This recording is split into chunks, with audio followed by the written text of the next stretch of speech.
What's up, everyone? Welcome down to another episode of Zetro's Toxic Vault. Alongside myself, again with me, I got my man, Mr. Walter Morgan. What's up, Walt? Good afternoon. Good to have you here. What's happening? Nothing much. Just getting ready to roll this. Right on. Well, Walt and I just went and saw Godzilla, King of the Monsters, and well, you know, I liked it. Anyway, we're just gonna go to a clip of it right now, and we'll come back and talk about it. So check this out. Our world is changing. The mass extinction we feared has already begun, and we are the cause. We are the infection.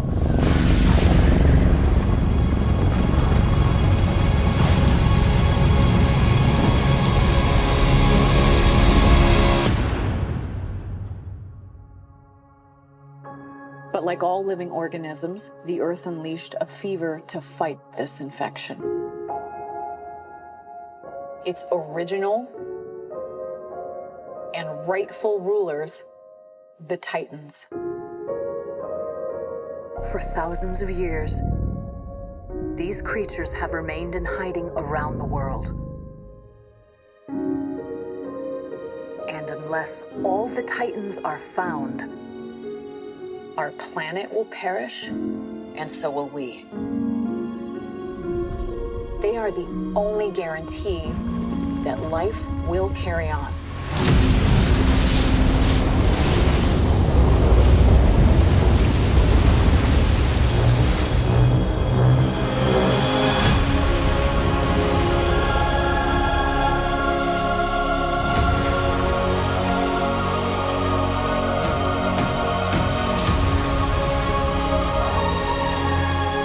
Your goddamn mind! I am sorry, but this is the only way.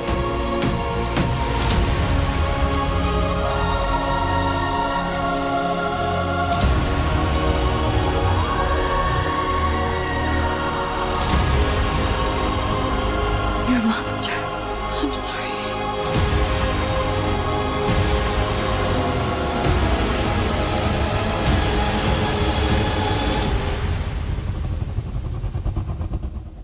Long live the king.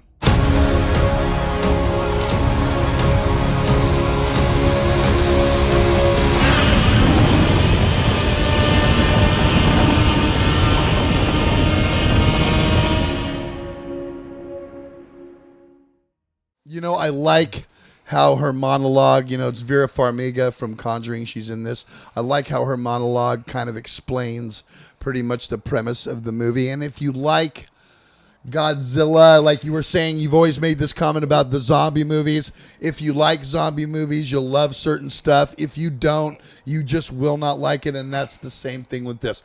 I like monster movies. And you love Godzilla? And I love Godzilla. I always have. I'll go back and watch the 1955 version with Raymond Burr over and over again. I love it. And what I liked about this one is that the monsters were in the movie the whole time. Yeah, a lot of CGI. A lot of battle scenes. I think that the facial expressions from each, like Ghidorah, you could actually see each of the heads. And as the technology gets better, these films get better, visually.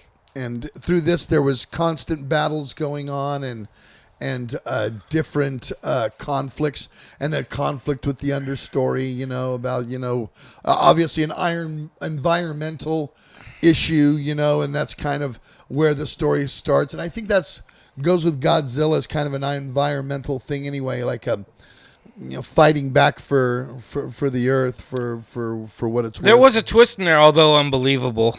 Well, come on, it's Godzilla. It's Godzilla, okay. Unbelievable. I mean, the collateral damage that goes on alone, you know what I mean? It's like they have to rebuild the whole world after this movie, by the way. The whole world needs, just letting you know right now, after you see this movie, the whole world will need to be rebuilt, because and it's so catastrophic. Sometimes you wonder how the actors and the humans that are so close to the action aren't getting.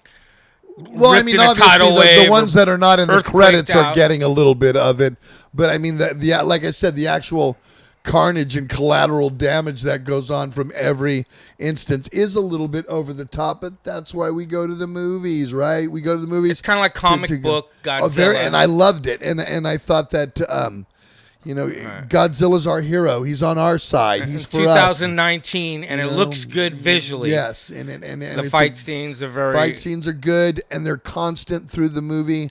There's Mothra, Rodan, and Ghidorah, and he goes pretty much head with two of them because, well, Mothra's. I'm going to spoil this for you. Mothra's on his side when it comes down to it. So these embryos are buried under the Earth's crust around the world, around the world. But there's lots of them. There's cryptozoologists that have this company that are trying to preserve them, but they're losing their monarch funding from the government, and so there's a lot of undertwist to it. But the bottom line is you're going to go there to see a monster movie, and you get to see the monsters, and that's what I liked about this one. All right, so let me just tell you, it was good visually, the storyline and this and that. Of course, you're not going to have the perfect plot lines, but let me give you a visual of this. So you go on opening day, you're in a main theater, a special Screen X version of Godzilla. There's 4 people in front of me, and okay, wait a minute. Explain what Screen X is. Some people don't. It wraps around the sides, and it gives you almost like a 360 at some points, and sometimes they turn it off. Sometimes they enhance the whole experience. But let's just say 4 people in front of me, and then a Japanese couple brings in their toddlers. That makes 8, and I'm number 9.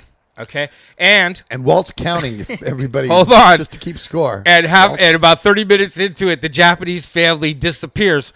Thank God, because of the kids. I don't like toddlers while I'm watching a movie. They talk.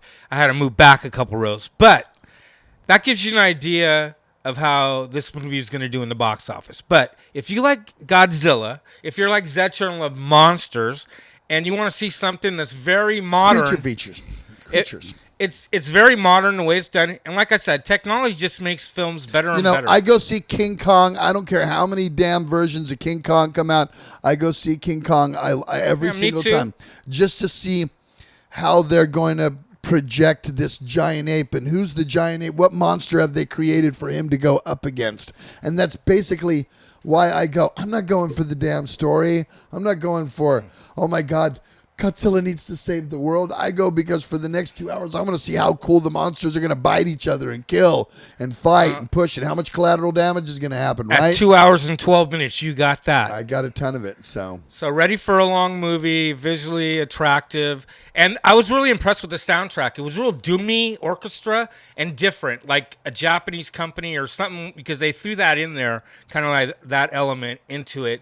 And, of course, what's not metal about Godzilla? Even they had a Blue Oyster Cult remake. Somebody did the remake. Like, I think it was the Pixies. I'm not positive. I'm not quite I read sure some they credits. didn't stay for that long. But, hey. So he liked it better than me. But, I mean, like you said. That happens. For a Godzilla movie, I mean, like I said, if you're into monster movies and that sort of thing, you'll dig it. Go see it because, if you're not, then, like I said, it's not that big of a thing. Yeah, You got anything else on that one? Well, the director is Michael Dougherty. Give some love there? Michael Dougherty. There he is. And you said that he's done. He wrote a couple of things, but this is his first director. Or maybe this could be Krampus in 2015. Love Krampus. Oh, Krampus. Anyway, I missed that one, but I have heard of it. Oh, great flick! It's a horror flick. It's a Christmas. I think horror that was flick, his first. Good. He's a big writer. And He's Return of written Superman or something like that. Yeah. Yeah, he's written Wasn't a my lot favorite more. either, This is like his second director's job. Well, but, not a bad job directing it. Not a bad job, but. He might get Puff in the Magic Dragon remake coming up. I don't know. Seem to do the computer generating. They might give him that one. Is Puff in the Magic Dragon coming up? Yeah, really. It might now. Anyway. It's a great idea. Anyway, I say go see Godzilla. He says go see it or wait for video. I don't know. I like to go see movies with monsters in the big screen. I eat popcorn and fucking drink Coke Zetro the whole time I'm there. So you got anything else on this one, Walt? Yeah, I had a good little nap during it. It was nice. I'm fresh. There you go. So now he's fresh to do it. I didn't see you napping over there anyway. So leave me comments, obviously. The Let good me and the know. bad. I don't care. You know what I mean? We're going to do this whether you like it or not. And that's just the way it is. And obviously subscribe to my channel. And me and Walt will see you in the vault soon. Horns up, fuckers.